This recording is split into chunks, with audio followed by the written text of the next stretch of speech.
Hi friends, இந்த video நம்ம என்ன பார்க்க போகிறோம்னா WPL 2025 18th match UP Warriors vs Royal Challengers Bangalore.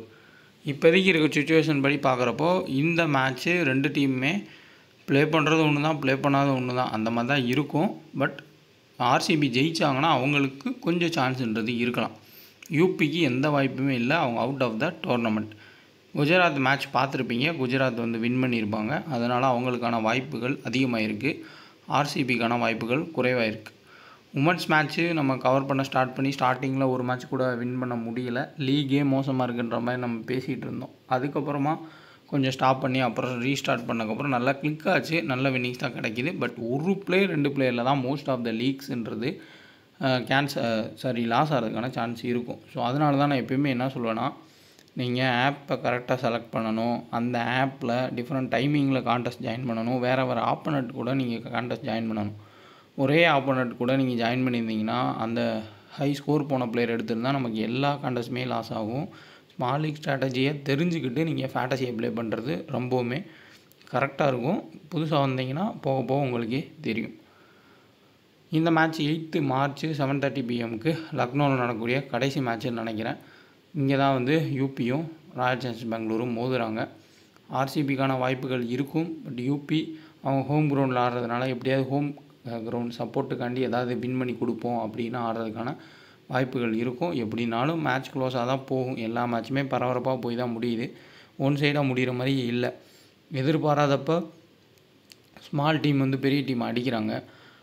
RCB போன சீசனில் கப் அடிப்பாங்கன்னு யாருமே நம்பியிருக்க முடியாது. பட் ஆனால் அவங்க கப் அடித்தாங்க. எம்ஐயை பீட் பண்ணாங்க, டிசியை பீட் பண்ணாங்க. ஸோ அதனால் எந்த டீமை வேணால் ஜெயிக்கலாம். குபேர ஃபேண்டசி ஆப்பை இன்ஸ்டால் பண்ணிக்கோங்க. ஜஸ்ட் ஒரு பிளேயரை நீங்கள் செலக்ட் பண்ணி ஃபேண்டசி ப்ளே பண்ணலாம். டிஸ்கிரிப்ஷனில் லிங்க் இருக்குது, கிளிக் பண்ணி இன்ஸ்டால் பண்ணிக்கோங்க. டெலகிராம்லேயும் லிங்க் இருக்கும். டியோன் ட்ராப்ஸ் மூலிமா கன்சிஸ்டண்ட்டாக ஒரே ஒரு பிளேயரை நீங்கள் செலக்ட் பண்ணி ப்ளே பண்ணுறப்போ உங்களுக்கு ஈஸியாக கிளிக் ஆகும். 11 பிளேயர் எடுக்கிறது குழப்பமாக இருக்குது அப்படின்னு நீங்கள் ஃபீல் பண்ணிங்கன்னா ஒரு பிளேயரை சூஸ் பண்ணி ப்ளே பண்ணுங்கள். இங்கே நடந்த 2 மேட்ச்சுக்கான ஸ்கோர் கார்டு ப்ளஸ் இதே கிரவுண்டில் குஜராத் வின் பண்ணியிருக்காங்க டிசியை, அந்த ஸ்கோர் கார்டும் நீங்கள் பார்த்துக்கோங்க. பேட்டிங் ட்ராக்கு தான் மோஸ்ட்லி பேட்ஸ்வுமன்ஸ்க்கு அதிகமான வாய்ப்புகள் இருக்கும். யூபி மைனஸ் என்னன்றதை நீங்கள் இதில் பார்த்தாலே உங்களுக்கு தெரியும், இந்த ஸ்கோர் கார்டில் பார்த்தாலே உங்களுக்கு கிளியர் கட்டாக தெரியும். ஸ்பின்னர்ஸ்க்கு ரொம்பவுமே கஷ்டப்படக்கூடிய ஒரு டீம் தான் UP. Amelia Kerr, Hayley Matthews 7 wicket எடுத்திருக்காங்க. அதே இந்த சைடு பார்த்தீங்கன்னா தனுஜா கன்வர் 3 விக்கெட் எடுத்திருக்காங்க. இதுக்கு முன்னாடி ரெக்கார்ட்ஸுமே தான் சொல்லுது, யூபியோட பேட்டர்ஸ் எல்லாருமே கண்ணை மூடிட்டு ஸ்பின் வந்தாலே அடிக்க போய் தான் விக்கெட்ஸை கொடுத்துருக்காங்க. அதை நோட் பண்ணிக்கோங்க. ஓவரால் பிச் ரிப்போர்ட்னு பார்த்தீங்கன்னா நியூட்ரல் ட்ராக்கு. ஸோ ஒரு டம்மி டீமுக்கும் இன்னொரு பெரிய டீமுக்கும் மேட்ச் நடக்கிறப்போ அது சூப்பராக போகும். ஆனால் ஆர்சிபி அவ்வளோ பிளேயர்ஸ் இருந்துமே அதுவுமே சுமாரான டீமாக தான் இந்த சீசனில் ஆடிருக்காங்க. இருந்தாலும் ஆர்சிபி ஜெயிக்கிறதுக்கான வாய்ப்புகள்ன்றது இருக்கும். அதை கொஞ்சம் மைண்டில் வச்சு டீம்ன்றதை மூவ் பண்ணிக்கோங்க. முக்கியமான பாயிண்ட்டு, யூபியோட பேட்டர்ஸ் எல்லாருமே ஸ்பின்னர்ஸ்க்கு பயங்கரமாக கஷ்டப்பட்டுருக்காங்க. அப்போ அந்த சைடு மெயின் ஸ்பின்னர்ஸ் யாருன்னா, மெயினான ஒரே ஸ்பின்னர் ஜார்ஜியா வேகம் தான் மெயினான இம்பார்ட்டன்ட் ஸ்பின்னரு. அமெலியா கிர் மாதிரி தூக்கி போட்டு விக்கெட் எடுக்கக்கூடிய ஒரு ஸ்பின்னர். ஸோ அதை பற்றி நம்ம டீட்டெயிலாக பார்ப்போம். இப்போ நம்ம பார்க்குறது ராயல் சேலஞ்சர்ஸ் பெங்களூரும் யூபியும் இன்பிட்வீன் ஆடின மேட்சுக்கான ஸ்கோர் கார்டு.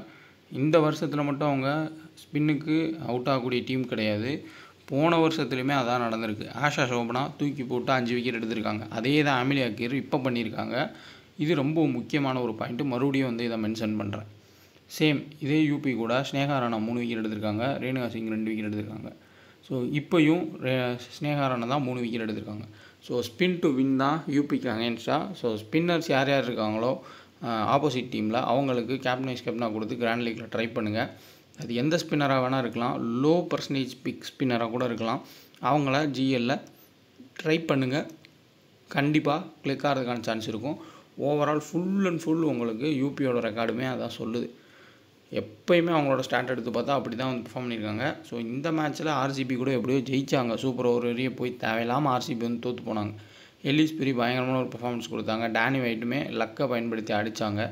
பட் இருந்தாலும் அவங்களால ஜெயிக்க முடியல. அதுக்கான காரணம் அவங்களுக்கு லக்குன்றது ஒன்று இல்லாமல் போச்சு.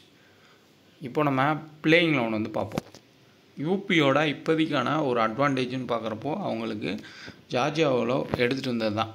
ஒரு மேட்ச் ஃப்ளாப் ஆனாலும் இன்னொரு மேட்ச் நல்லா ஆடி கொடுத்தாங்க. அதேமாரி கிரேஸ் ஹாரிஸு, கிரண் நவிகிரே, அதுக்கப்புறம் இந்த தயாளன் ஹேமலதா, உமா சேத்ரி, ஜெனிமா ரோட்ரிக்ஸ், இந்த மாதிரி ஒரு சூப்பரான ஒரு 11 எடுத்து இன்னொரு WPL டீமே வந்து செட் பண்ணலாம். அந்த அளவுக்கு WPLே கேவலப்படுத்துகிற மாதிரி பேட் பண்ணிகிட்ருக்காங்க ஒரு 7-8 உமன்ஸ் கிரிக்கெட்டர். அது இந்தியன் பிளேயர்ஸ் தான். இது இந்தியன் ப்ரீமியர் லீக் தான், உமன்ஸ் ப்ரீமியர் லீக். ஆனால் நல்லா பெர்ஃபார்ம் பண்ணுறது எல்லாமே ஃபாரின் பிளேயர் தான். ஷஃபாலி வர்மா, அதுக்கப்புறம் ஷீகா பாண்டே, இந்த மாதிரி ஒரு 1, 2, 3 பேர் தான் வந்து இந்தியன் பிளேயர்ஸ் நல்லா பெர்ஃபார்ம் பண்ணுறாங்க. மற்றபடி ஃபாரின் பிளேயர்ஸை நம்பி தான் இந்த லீகே ஓடிட்டுருக்கு. ரொம்ப ஒஸ்ட்டாக தான் வந்து இந்தியன் பிளேயர்ஸ் எல்லாமே ஆடுறாங்க. கிரண் நவிகிரே, தயாளன் ஹேமலதா, உமா சேத்ரி, அப்புறம் யாஷிகா பாட்டியா, இன்னும் சொல்லிகிட்டே போகலாம். அவங்களோட பேட்டிங் அதுக்கப்புறம் அவங்களோட பெர்ஃபார்மன்ஸ்லாம் பார்க்குறப்போ ரொம்ப ரொம்ப மோசமாக தான் இருக்குது. இப்போது நம்ம இதிலேருந்து நம்ம செலக்ட் பண்ணி பாயிண்ட்ஸ்னு பார்த்தோம்னா, உங்களுக்கு grace Harris minimum 3 overs plus போட்டுறாங்க. 2 விக்கெட்லேருந்து 1 விக்கெட் கண்டிப்பாக எடுக்கிறாங்க. பேட்டிங்குமே ஓப்பனிங் வந்ததுலேருந்து சூப்பராக ஆடுறாங்க. ஒரு 20 ரன் மேலே வந்து ஆடிடுறாங்க. பட் இவங்க 2 பேருமே ஜார்ஜியா ஓவர், அதுக்கப்புறமா நெக்ஸ்ட்டு கிரேஸ் ஹாரிஸ் எதிர்கொள்ள போகிறது வந்து ரேணுகா சிங்கையும் கிம் கிரத்தை தான் வந்து பேட்டிங் ஆடணும் ஓப்பனிங் ஸ்பெல்லில். அதில் கொஞ்சம் 50-50 ஆப்ஷன் இருக்கும். ஆனால் இன்றைக்கி ஷஃபாலி வர்மா மெக்லானிங் அடித்ததை பார்க்குறப்போ கேஃபுக்கும் விக்கெட் கிடைக்கல ஆப்போசிட்டில். அதேமாதிரி ஷஃபாலி வர்மாவுக்கு எதிராக பவுல் பண்ணி இவங்கனாலையுமே விக்கெட் எடுக்க முடியல. டாட்டினாலுமே ஓப்பனிங் ஸ்பெல்லில் விக்கெட் எடுக்க முடியல, கஷ்டப்பட்டாங்க. காஷி கௌதமுமே வந்து விக்கெட் எடுக்கலை. ஸோ பேட்டர்ஸுக்கு அதிக அட்வான்டேஜ் இருக்கப்போ இந்த 2 பேரை நம்ம பிக் பண்ணிட்டு போகிறது தான் பெட்ரு. கேப்டன் சாய்ஸில் கிரேஸ் ஹாரிஸ் கொடுக்கலாம். ஜார்ஜியாவுக்கு ஒரு ஓவர் கொடுத்தாங்க போன மேட்ச்சு. பட் அது கண்டினியூ ஆகுமான்றது தெரில. இந்த உமா சேத்ரி, அதுக்கப்புறம் தயாளன் ஹேமலதா, கிரண் நவிகிரே, யாஷிகா பாட்டியா, அந்த கேங்கில் இங்கே வந்து நம்ம தினேஷ்ன்றவங்களையும் விருத்தியா தினேஷையும் செலக்ட் பண்ணிக்கலாம். 10லேருந்து 15 ரன் அடிக்கிறாங்க. பட் அதுக்கு மேலே அவங்களால போக முடியல. அடுத்தா வந்து ஷெராவத். ஸோ டொமஸ்டிக்கில் பயங்கரமான பிளேயர் அப்படின்னு சொல்கிறாங்க. பட் இங்கே வரது ஸ்பின்னு தூக்கி போட்டோன்னே ஃபஸ்ட்டு பாலே 6 அடிக்கணும்னு சொல்லி போய் 30 yard சர்க்கிளே பால் தாண்ட மாட்டேங்குது. அவ்வளோ மோசமாக பெர்ஃபார்ம் பண்ணுறாங்க. ஸோ நீங்கள் அப்படியே இந்த மேப் படி எடுத்தாலே போதும். கிரேஸ் ஹாரிஸு, அதுக்கப்புறமா ஜார்ஜியா ஓல், தீப்தி சர்மா எப்படியோ ரொட்டேட் பண்ணி டெஸ்ட் மேட்ச் ஆடி ஒரு 20 ரன் அடிச்சிருவாங்க. அப்புறம் ஒரு விக்கெட்டு ஒரு கேட்ச் பிடிச்சிருவாங்க. அடுத்த உங்களுக்கு ஹென்ரி ஓப்பனிங் ஸ்பெல்லில் விக்கெட் எடுக்கிறதுனாலும் மிடில் ஸ்பெல்லில் கூட ஒரு விக்கெட் எடுத்து பேட்டிங்கில் ஒரு 2 6 அடிக்க முடியும். அடுத்த எக்லிஸ்டனு மினிமம் உங்களுக்கு ஓரளவுக்கு ஏதோ பேட்டிங் பவுலிங்கில் வந்து பண்ணிடுவாங்க. இதில் நீங்கள் டிஃபரன்ஷியலாக ட்ரை பண்ணோம் அப்படின்னா இங்கே கவுட்டை வந்து ட்ரை பண்ணுங்கள். அவங்க மட்டும்தான் லோ பர்சன்டேஜ் பிக்கு, நல்லாவே வந்து ஆட்டிடியூடோட பவுல் பண்ணக்கூட ஒரு இந்தியன் பிளேயர். ஒரு டிஃப்ரென்ஷியலாக ட்ரை பண்ணிக்கோங்க. மற்றபடி நீங்கள் பிக் பண்ண போகிறது இவங்களுக்குள்ளே பிக் பண்ணாலே போதுமானது. இதில் ஜார்ஜியா ஓல் 50-50. ஏன்னா அந்த ஸ்விங்கில் ஸ்விங் ஆகி உள்ளே வரப்போ கொஞ்சம் கஷ்டப்பட்டு நம்ம பார்த்துருக்கோம். சப்போஸ் அவுட் ஆகிட்டாங்கன்னா ரிஸ்கில் முடியும். மற்றவங்களுக்குலாம் நீங்கள் கேப்டனாக ட்ரை பண்ணிக்கோங்க. இதில் 4 overs போட்டா தீப்தி சர்மா, ஹென்ரி, எக்லிஸ்டன் 3 பேர் வந்து பவுல் பண்ணிடுவாங்க. கிரேஸ் ஹாரிஸும் ஜார்ஜியா ஓல் மேபி கம்பைன் பண்ணி 4 overs பவுல் பண்ணலாம். மீதி இருக்க 4 overs தான் மற்ற பவுலர்ஸ் எல்லாமே பவுல் பண்ணுவாங்க. அடுத்ததாக இங்கே ஆர்சிபியோட பேட்டிங்னு பார்ப்போம். ஸ்மித்தி மந்தனா. ஸோ அந்த ஒரு கன்சிஸ்டண்ட்டாக ஃப்ளாப் ஆகிற ஒரு இதில் இவங்க ஒரு 2-3 இன்னிங்ஸ் ஆடிருக்காங்க. ஹர்மன்பிரீத் கௌர் அதுக்கு மேலே மோசம், ரிச்சா கோஸும் அதுக்கு மேலே மோசம். ஸோ இப்படியே போனால் இந்தியன் டீமு T20 வேர்ல்டு கப்பில் ஜெயிக்க முடியாது. கண்டிப்பாக ஆஸ்திரேலியாட்ட அப்படியே கொடுத்துட்டு வந்துடலாம். அப்படி தான் ஆடிருக்காங்க. ஸ்மித்தி மந்தனா ஏன் இவ்வளோ ப்ரெஷர் ஆகணும், இப்படி பயந்து ஆடணுன்றது கண்டிப்பாக தெரியல. அவ்வளோ மோசமாக வந்து ஆடிருக்காங்க. தீப்தி சர்மாவுக்கு எதிராக போன டைமே அவுட் ஆகி பார்த்தோம். 50-50 தான் ஸ்மித்தி மந்தனா ஆகும். டேன் வைட்டு ஏதாவது 2 கேட்ச் விட்டாங்க அப்படின்னா பெரிய ஸ்கோர் போகிறாங்க. அப்படி இயர்லி அவங்களாம் அவுட் ஆகிறாங்க. ஸோ பேட்டிங் ட்ராக்காக இருக்கப்போ நல்லா ஆடுறதுக்கான சான்ஸ் வந்து இருக்கும். அதேமாரி இப்போ கிட்டத்தட்ட ஆர்சிபி வெளியில் போயிட்டாங்க, இன்னும் எந்த பிரச்சனை இல்லை, வேஸ்ட் மேட்ச் அப்படின்னா ஸ்மித்தி மந்தனா பெரிய ஸ்கோர் பண்ணுறதுக்கு சான்ஸ் இருக்கும். இதை வந்து ஏன் அப்படி சொல்கிறேன்னா, நீங்கள் நல்லா நோட் பண்ணி பார்த்தீங்கன்னா பெரிய பெரிய டீம்ஸ் ஆஸ்திரேலியா அந்த மாதிரி நியூசிலாந்தோ இல்லை இங்கிலாந்து கூட ஆடுறப்போ ஒரு பைலேட்டர் சீரீஸில் ஃபஸ்ட் 2 மேட்ச் இந்தியா தோற்றுட்டாங்க. 3வது மேட்ச் வந்து வின் பண்ணாலும் வின் பண்ணாட்டி 1 அப்படின்னு ஒரு மேட்ச் வரப்போ அதில் ஸ்மித்தி மந்தனா 90+ வந்து ஆடுவாங்க. நீங்கள் ரெக்கார்டு எடுத்து பார்த்தா கூட தெரியும். அதனால சொல்கிறேன். ஸோ ட்ரை பண்ணி பாருங்கள். கிராண்ட் லீக்கில் எல்லிஸ் பெரி கன்சிஸ்டண்ட்டாக பர்ஃபார்ம் பண்ணியிருக்காங்க. டீமுக்காண்டி ப்ளே பண்ணியிருக்காங்க. இன்ஜுரி இருந்துமே பவுலிங் 1 or 2 overs வீசுகிறாங்க. ஸ்பின்னையும் நல்லா ஆடுவாங்க. Best captain choice. அடுத்தா ஜார்ஜியா வரும். கண்டிப்பாக இந்த மேட்ச்சில் ஒரு கீ பிளேயர், விக்கெட் அதிகமாக எடுக்க சான்ஸ் இருக்கும். ஏன்னா ஸ்னேகா ராணா போன டைம் 3 விக்கெட் எடுத்தாலும் இம்பார்ட்டன்ட் டைட் பண்ணது இவங்க தான். அதனால் இந்த மேட்ச்சில் ஒரு 2+ விக்கெட்ஸ் எடுக்க கூட சான்ஸ் இருக்கும். அந்த சைடு கவுட் மாதிரி இங்கே கனிகா அஞ்சு இவங்கள வேணால் நீங்கள் ஒரு ரிஸ்க்காக ட்ரை பண்ணலாம். பட் மோஸ்ட்லி ஸ்னேகா ராணா தான் வந்து அதிகமான ஓவர்ஸ் போடுவாங்க. ஏக்தா பிஸ்ட் வேணால் ஒரு ரிஸ்க்காக ட்ரை பண்ணுங்கள். மற்றபடி இங்கே ரேணுகா சிங் அதுக்கு கிம் கிரத் பெட்டரான ஒரு பிக்கு. விக்கெட் கீப்பிங்கில் ரிச்சா கோஸு பெட்டரான பிக்கு. ஏன்னா இங்கே உமா சேத்ரி அவங்க எப்படி பிளேயர்னு எல்லாத்துக்கும் தெரியும். ஸோ அதனால் ரிச்சா கோஸு ஓரளவுக்கு டீசெண்டான ஒரு பிக்கு. கண்டிப்பாக அவங்கள தான் நம்ம பிக் பண்ண போகிறோம். இங்கே உங்களுக்கு பார்த்தோம்னா இந்த 3 பேர் டாப்பில். இதில் டேனி வைட் 50-50, ஜார்ஜ் ஓவல் அதே மாதிரி தான். பட் நல்ல பேட்டிங் ட்ராக்காக இருக்கப்போ நீங்கள் ஜார்ஜ் ஓவல், டேனி வைட் எப்படி கூட எடுத்துக்கலாம். ஏன்னா ஜெனிமா ரோட்ரிஸ், ஹேர்லி டோன்னு கன்சிஸ்டண்ட்டாக வரிசையாக பேட்டிங் வரவங்கள ஃபுல்லாக எடுத்து தான் இந்த கிரவுண்டில் போன மேட்ச்சில் இன்னுமே பெஸ்ட்டாக நிறைய பேர் வந்து வின் பண்ணியிருப்பாங்க. அந்த ஃபார்முலா கூட நீங்கள் யூஸ் பண்ணலாம். பட் கேப்டன் சாய்ஸில் எல்லிஸ் பெரி, ஜார்ஜ் நல்ல ஒரு ஆப்ஷனு. கிம் கிரத்து அடுத்த ரேணுகா சிங்கில் யாராவது 1 or 2 விக்கெட்ஸ்ன்ற மாதிரி எடுக்கலாம். யாராவது ஒரு ஆளுக்கு லக் கிடைக்கலாம். ஏன்னா ஒரு சைட் காஃபுக்கு விக்கெட் இல்லாதப்போ மற்றவங்களுக்கு விக்கெட் கிடச்சிச்சு. அந்த பேஸில் நீங்கள் பார்க்கலாம். 4 over கான்செப்டில் கிம் கிரத்து, ரேணுகா சிங் அதுக்கப்புறம் ஜார்ஜ் இவங்களாம் வந்து பவுல் பண்ணுவாங்க. மீதி இருக்க ஓவர்ஸை ராணா அடுத்து பிஸ்ட்டு, எல்லிஸ் பெரி இவங்களாம் கம்பைன் பண்ணி பவுல் பண்ணுறதுக்கு சான்ஸ்ன்றது இருக்கும். ரொம்பவுமே ஷார்ட்டாக இதில் பெரிய அளவு சொல்கிறதுக்கு எதுவும் இல்லை அப்படின்னு சொல்லி தான் உமன்ஸ் மேட்ச்சுக்கு நான் கொடுத்துட்ருக்கேன். அடுத்து இந்தியா vs நியூசிலாந்து ஃபைனல் மேட்ச்க்கான வீடியோ வரும். அது ரொம்ப டீப்பாக இருக்கும். அதை ஃபாலோ பண்ணிக்கோங்க. ட்ரம் கார்ட் பிக்ஸ் லோ பர்சன்டேஜில் கிம் கிரத்து, அடுத்த கவுட்டு, டான் வைட்டு இவங்க 3 பேருமே லோ பர்சன்டேஜ். கண்டிப்பாக பிக் பண்ணிக்கலாம்.